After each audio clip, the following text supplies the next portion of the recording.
Welcome to FemLead, the podcast on female leadership and role models. This show aims to inspire and equip you with the tools you need to navigate your career plans. FemLead brings inspiring career perspectives and strategies to guide your path to success. Your host, Alexandra, will interview role models on new, exciting topics with each episode. If you like what you hear, give us a review and subscribe to the show on your preferred streaming platform. Enjoy. Hello, everyone, and welcome to a new episode of FemLead Podcast. This is season 4, and today we're going to talk with a very special guest in the industry of filmmaking and directing. I know we've never spoken with a director before, so I'm very, very excited as well to welcome my next guest, Ramaa Mosley. She is a commercial director, filmmaker, and advocate. Ramaa came across her passion for content creation and advertising at the young age of 5 when she directed her first documentary, which was screened at the United Nations by the time she was 15. That's pretty impressive. Not too long after that, she began directing commercials and music videos and now has hundreds of commercials, feature films, and numerous documentaries under her belt. Today, you'll find Ramaa as the founder of Adolescent Content, a Black and female-founded Gen Z media company with an advertising agency, content studio, and global network of over 4,000 Gen Z, Black, Indigenous, and people of color, and LGBTQ+ creators in 20 countries. She found her inspiration beyond the agency, not only because of her extensive experience, but also because she wanted to bridge the gap between agencies and Gen Z creators. Today, we discuss the career path of a filmmaker in the creative realm, entrepreneurship lessons, and how does Ramaa plan to inspire the new generation of leaders to be more inclusive. Hi, Ramaa. Welcome to FemLead Podcast. It's really an honor to have you here. It's a pleasure to be here. Thank you so much, Alexandra.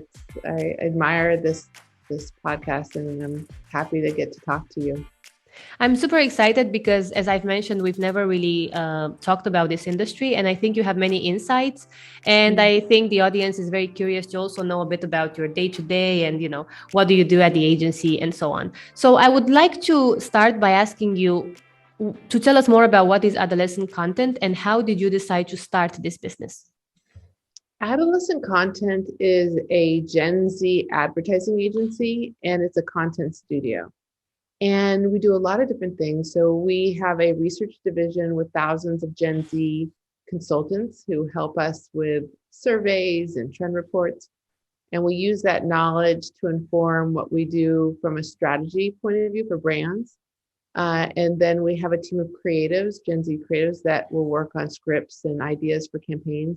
And then we have a production company that represents exclusively over 50 amazing BIPOC and LGBTQ plus creators. And we also have a network of over 4,000 creators that we work with in 20 different countries. And so it's really amazing because when I founded the company with my partner, Hope, in 2013, we really were focused on this idea of creating parity within the industry and creating pathways for people of color and especially female identifying creators. And then, we started to direct our work in recruiting and finding and mentoring young talent to be behind the camera. And then very quickly became clear that it wasn't just enough to have the director be a Gen Z person of color, but it was important that actually they were also writing the concept and strategizing the campaign. And so we shifted our work and we grew in 2016 and we launched the agency side of our business. And so now brands come to us to work on projects from the very beginning of conception. In fact, we often help to launch brands as they head out into the world. And so we're doing so many different things, and it's really, really exciting. But at the core of what we do is really the mission, which is to help brands to more authentically connect with Gen Z while creating pathways for underserved young people. That sounds fantastic. Honestly, it's really impressive. Congratulations. You've been ahead of the curve, so to speak, because you've been doing this since 2016. That I didn't know. And it's very interesting to see also how the last few years have changed the audiovisual space and how Gen Z creators are really at the top of, what happens in the consumer market. So one of the next questions I would like to ask you is, what are some key differences when you look at the consumer behavior of Gen Z versus what we see today? Do you see any emerging trends? The key differences in Gen Z as consumers is their focus on the habits and the heart of what the brand is. So it's not just enough to have a product that you like, you have to have, you have to have behind the brand a strong sense of what the culture is and the purpose is, their bigger mission. So, and it's so different than millennials, because millennials, it's like a lot of focus has been on form, what is the quality of the product. And I'm not saying that's not important to Gen Z too, but much more important to them is actually what's happening with the company, what work are they doing out in the world, how are they contributing to problems with climate change, or what's their point of view and perspective on racial equality. What's their, what is their employees? What are their points of view about working at the company? I mean, there's so many different things. Gen Z, the biggest thing I noticed is Gen Z, I feel, are very much about being like detectives, and they want to be the first to find out something good and also something bad. So brands have to be really, really clear about what they stand for, and making sure that if they have done things that were not appropriate in the past, that are not okay, that they clear them up, and that they stand and they acknowledge it, and so different than millennials.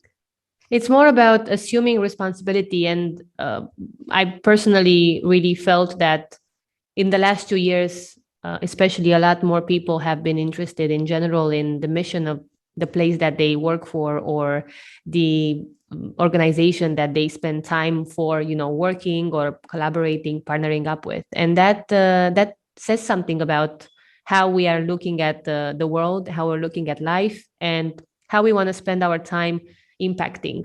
What sort of company am I going to collaborate with? How are they taking responsibility for their actions outside of their market, for example? So it's super interesting to also hear your perspective. Tell us also a bit about how do you think we should work to promote more women and people of color in the audiovisual space, because you also said that you give voice to a lot of people that have otherwise maybe not been in the spotlight. What is your strategy for promoting their talent? The strategy is really to continue to speak out and center the messaging in and around the importance of diversity in storytellers. So, I think that for a long time, for decades, there's been this centering in and around white and especially male, specifically driven storytelling. And the problem is that when you have the bulk of stories being told by one group, you're not getting the full picture of what our humanity is. And, and I think that, like, for example, I don't know if you've watched any of the K-dramas, the Korean amazing dramas that are coming out and then Netflix have been posting, but this is a perfect example. It's like, at some point, in our past, if you were to pitch those shows, if you were a Korean producer and you're pitching those shows, you would have heard something like, well, this isn't relevant to our audience. Can you adapt it for, let's say, American audiences?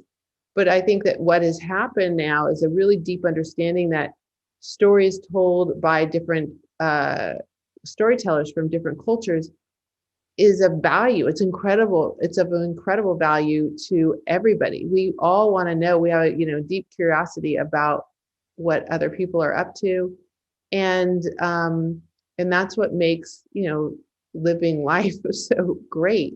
And so I think that, like, the key for us has been centering this message that you need to have a host of different storytellers telling stories in order for us to have a full understanding of really what it is to be human. And when it comes to the arts, especially, it's just it's an incredible.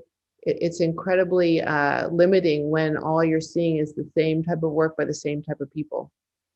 And so our job every day, the things that we do every day, is really speak to the value that our amazing BIPOC and LGBTQ plus creators bring, and I think that we're finally in a moment in time where people are actually caring and really, are wanting to listen. And also that I think brands and entertainment companies in general are seeing that the diverse content does really well.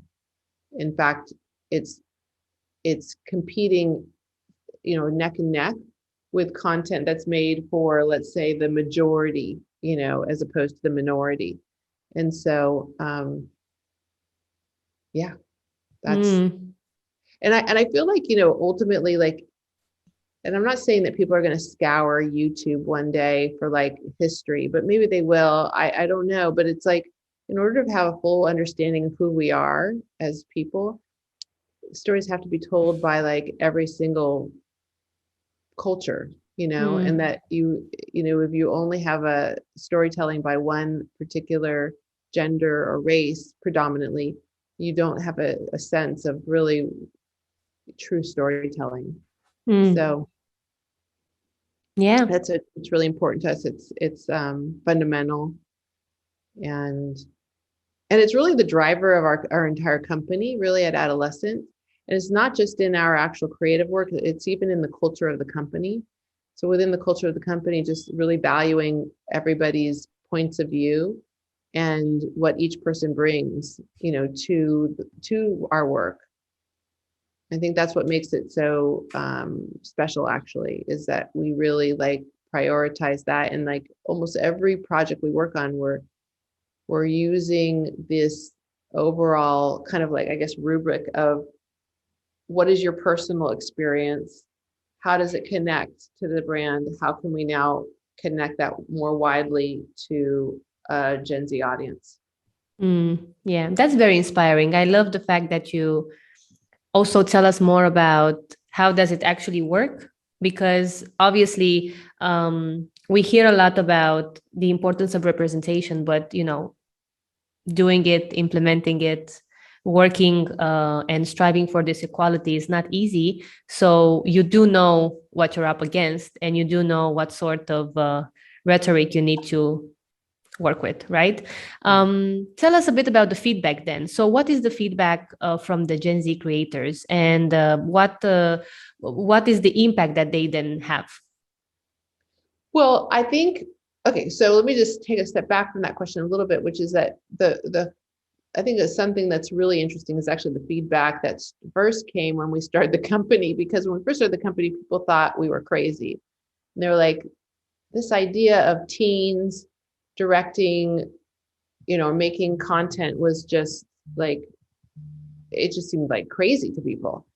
And I kept trying to explain that, when I was mentoring these Gen Z creatives, that and whatever they were making was going to be far better than anything that I, as a 30-year-old, could make, in reaching a Gen Z audience. And so there was a big lift in walking a brand into a meeting with a 17-year-old who was like explaining to them what they wanted to do. I mean, there was like it was a bit shocking. And then suddenly the brands would sit in the room with these teen directors and strategists and hear them speak, and there would be this big light bulb that would go off, like, oh my God, what they're saying, it was so powerful. Like, some people would cry. I mean, the brands, the brand managers, the marketing team would just be really affected.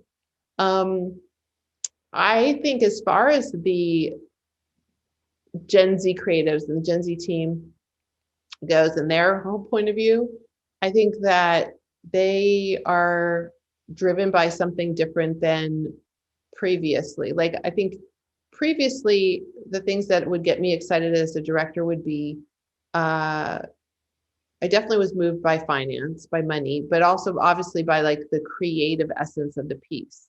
I find that our Gen Z creatives, they have their own brand themselves. They're so clear on who their brand is and like what their ideas are and the value of their ideas, that they're just a little bit more chill really about the process. So I don't know, like I have yet to see anybody like be like super starstruck or really impressed. I mean, the day that my team is like super impressed or starstruck, I'll be like kind of excited, because so far they're just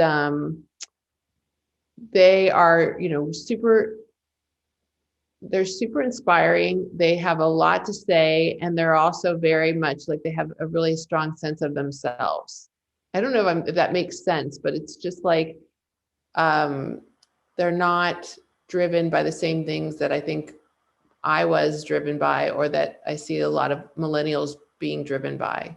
They know that, again, it goes back to they each have their brand. So like when a brand comes to them, wants to work with them, it's like, well, let me think about this a little bit. I don't know if I want to work with them, you know?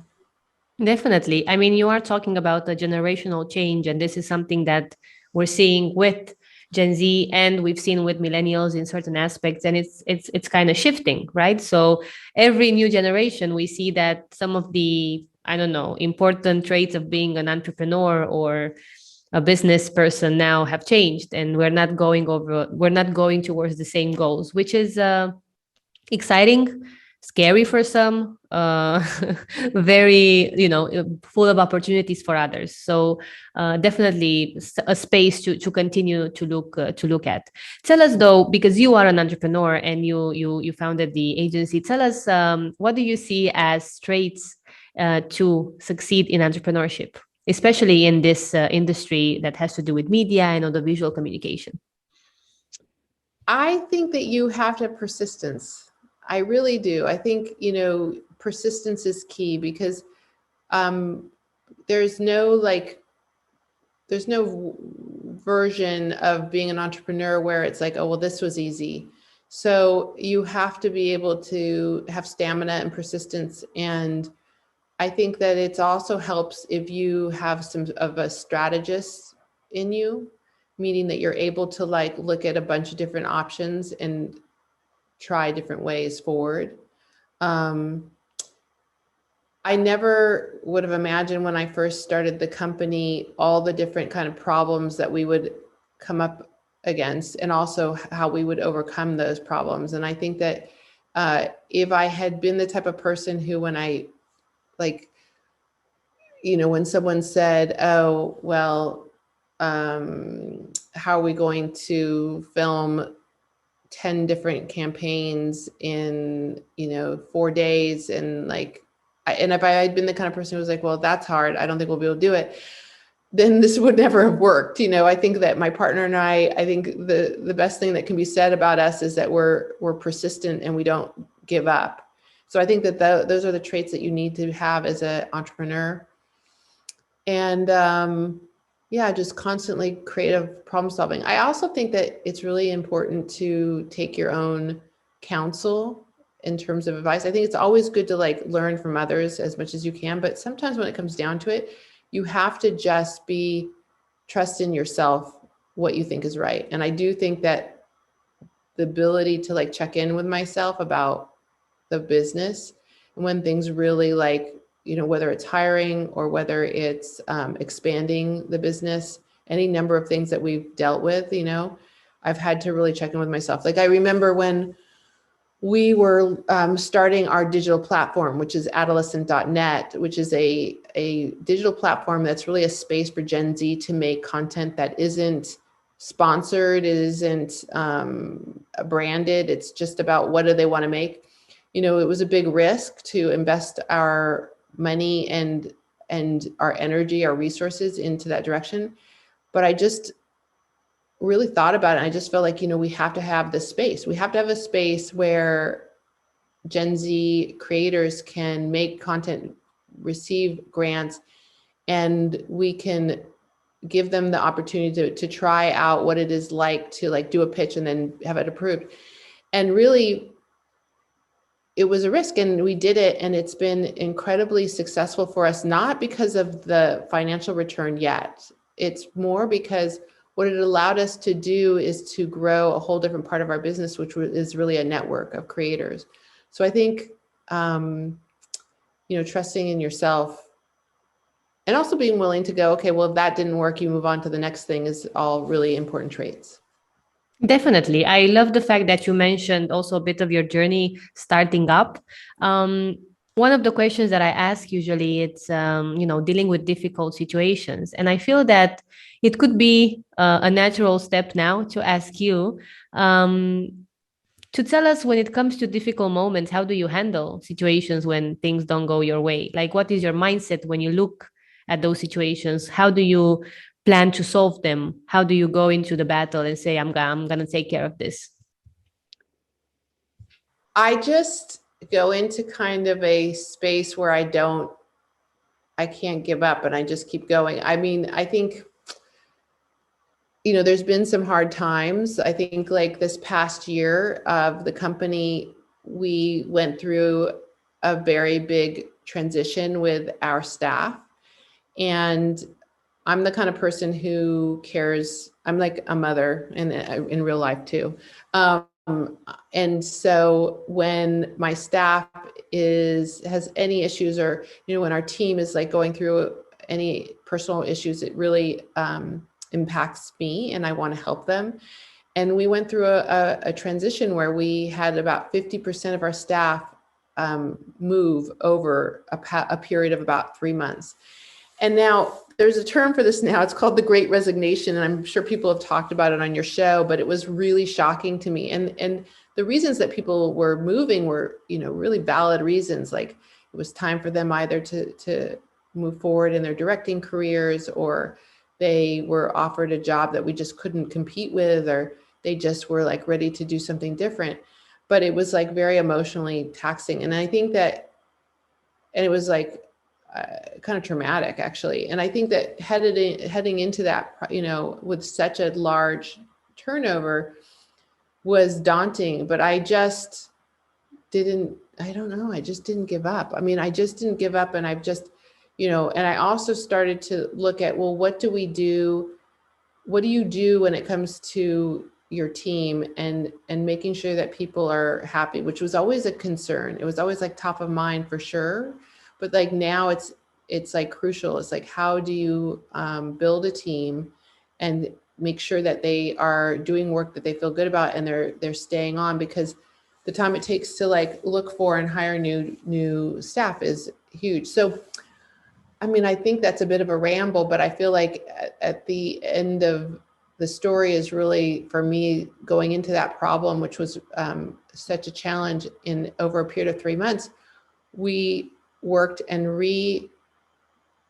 redefined who we were and who we were going to be for our employees, and then welcomed in the next group of employees, and the company has been better for it. Not to say that I don't miss the people that left, because I do, and I have a personal relationship with majority of them still, but like, it was an opportunity to get better and to do better and to be better for our employees, and to look at ourselves really closely about what could we do as a company.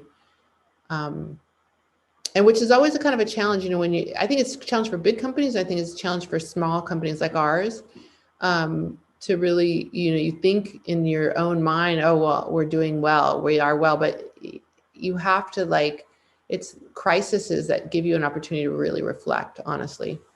Yeah. And those are also leadership lessons. Like, you hear about what you could do, but then you have to go through it and figure it out. It's not going to be as you read on the book, 5 ways to get out of a crisis. It's really about going through the process. And, you mentioning that you had to question who you are, what is the sort of company you want to build, what sort of organization do you want people to belong to? Those are important questions. And the fact that you took a break or a pause, let's say, to consider it, really shows leadership skills. That's exactly what I hear from what you are sharing, which is extremely valuable in anybody's career, and especially in entrepreneurship. So definitely something that the audience can take with them to, take that time if they feel maybe things are not necessarily super clear and consider who they are and what sort of organization they want to build.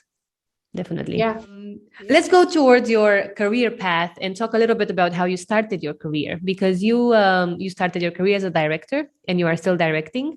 And I would be very curious to hear what inspired you to pursue this career path. And for the audience that is interested in this career path, tell us a bit about, some of the lessons or some of the interesting thoughts that went into deciding to go in that direction, in the direction of becoming a director.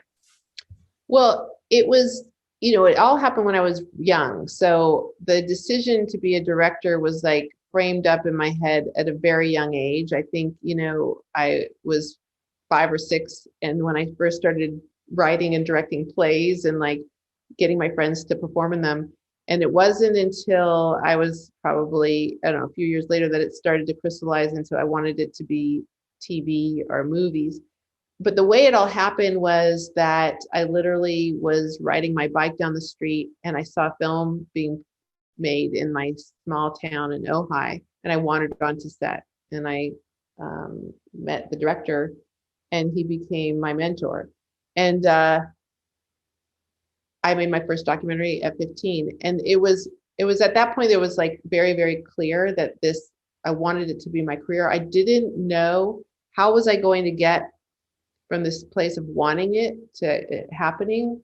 But the following year I made a music video and some people saw it at a production company, and then they ended up sending it to some other people. And it was just like, I had no one in my family, by the way, Alexandra, that was in the industry. Like my mom's a teacher. My dad was a mechanic at the time and now is a bookkeeper. But so there was nobody there to guide me, but it just was like luck. It was completely luck. 100%. And next thing I knew, I had all these offers from companies who wanted to represent me. And I chose a company and I started directing. And so it was kind of like a blessed, start. I think, the beginning of my career, I didn't even really know that there was like, okay, there's a thing like you can direct commercials. Like in my head, it was always like movies or TV, but then I got signed at a commercial production company and I began directing commercials and music videos, and over the years have transitioned into doing feature films and TV. But really like was raised myself really on set. Like when you start so young like that, there was never ever another job that I was going to do. It was always going to be directing. I mean, when you're 15 and you make a documentary, I don't know, it's just like that's it. Yeah. In a way, and I'm going off track a little bit, but like I think a lot about, and I talk a lot about this concept of mastery and prodigies, because we work with young directors all the time, and I've met quite a few other directors who, similar to me, started very young. And I think that you see it in sports and you see it in music, where you've got these young prodigies, and now in film, what you see is this advent of film director prodigies, because they have this access to equipment. I didn't have access to the equipment like they do now, but it's really incredible to see the next wave of prodigies coming up. So I think the biggest lesson that I have learned, and I try to communicate to people about directing, is that a lot of times people think that you have to have the perfect equipment, you have to have a crew, you have to have all these people around you saying yes in order for you to make something. Because it's definitely different than like when you go to paint. You can just have some paints and a canvas, right? But film, theoretically, you have to have other people saying, yes, I'll be involved. But the thing that I've learned in directing is actually that you can go out and make work on your own. And especially now, if you have a smartphone, if you have any kind of equipment that can shoot video, you can make a full feature film. And it doesn't have to be like the greatest equipment ever. It just can be really simple. And we've seen, amazing directors get their start just using what they have. And so what I like to tell people is don't have any excuse to stop you from doing the work. The work is the work, whether you're using like an Alexa camera with a full crew, or whether you're on your iPhone and you're out there in your backyard with a, group of friends, the work is still directing. And so people need to make things. And if you're a director, then you have to make things. And if you're not making things, you're not a director. So it's really the key. And that's the key lesson to me, is to get out there and just do the work. And I remember like in when I did go to college, I went to college at 16, there was all these people around me that had fancy cameras, and they would still like, it wasn't the camera that took the great picture. It was like the person in their eye, and I really thought, like, I'm going to not get a nice camera until I've like figured out the mastery as best as I could of photography at that time. And so I think for me, that's the lesson, Yeah, that's very beautiful. Yeah. Yeah. Thank you. Thank you for sharing also from, early career path. You started, I think, very early. So definitely a couple of lessons that you could probably share more. And I would actually like to ask you, how do you see that the field has changed since you started your career? Well, the industry has changed because people have the ability to make content and not wait for a studio to give them permission or a budget. You can go out and you can make work, and you have the means of distribution. It's been democratized. And I think that's like it's an incredible time, this has been going on for a while, so it's not just now. It's been going, on. Really, I think when YouTube launched was really the democratization of content, and that is really exciting. So the biggest change is really that you can make content easily, you can build an audience, and you can start your career without anyone coming in and giving you anything. You can just do it on your own. And so I think that has been one of the reasons, really, Alexandra, that we now are able to have a diverse group of young storytellers. The reason that this has become an issue is that you start to see, like, this amazing young Black director in, Atlanta making their series and posting it online and getting a following, and you start to realize, okay, it's not limited to just the people who are, the white males who had money, to do their work. Definitely. So that's the biggest change, and it's been the best change I think that could possibly happen. Definitely. And thank you, Ramaa, on this occasion. I'm really happy that we got to discuss. You've been very, very gracious with your time. And to sum up, I would love to continue by asking you the final 5 fire questions, where I will address a question and you will tell us your answer that can hopefully inspire our audience and also give some tips on what to do next. The first question is, what is one book you think everyone should read? Sapiens. 100%. Everyone should read Sapiens. It's about the original 35 species of humans that were on the planet. Knowing this history has changed everything for me. Very nice. What is the best piece of advice you have ever received? Peter Bogdanovich, who recently passed away, said to me, never compromise. And although I think that is like both the worst piece of advice, it's also the best piece of advice. Who is your role model? I think definitely my mom. She raised us. She was a single mom on welfare, and ultimately started a school, created her business, and sold it. And she's just an inspiration. Beautiful. If you were to have another career, what would you choose to do? I think my other career would be fermenting. I'm really obsessed with fermentation. I love making sauerkraut and radishes, and I just am teaching myself how to make sourdough bread. So I must say that is a very particular career path that I have not heard before. So definitely a very interesting one. And our last question, Ramaa, if you could change places with someone, who would it be and why? Hmm. I think if I could change places with Ava DuVernay, I would, because I find what she's done, and I have met her, and I think she's so incredible. I mean, it's such a tricky question because really, then I don't, you don't know a person and all the challenges they have to deal with their life. So it's a hard one to answer. But like from a career standpoint, I really admire her. Mm.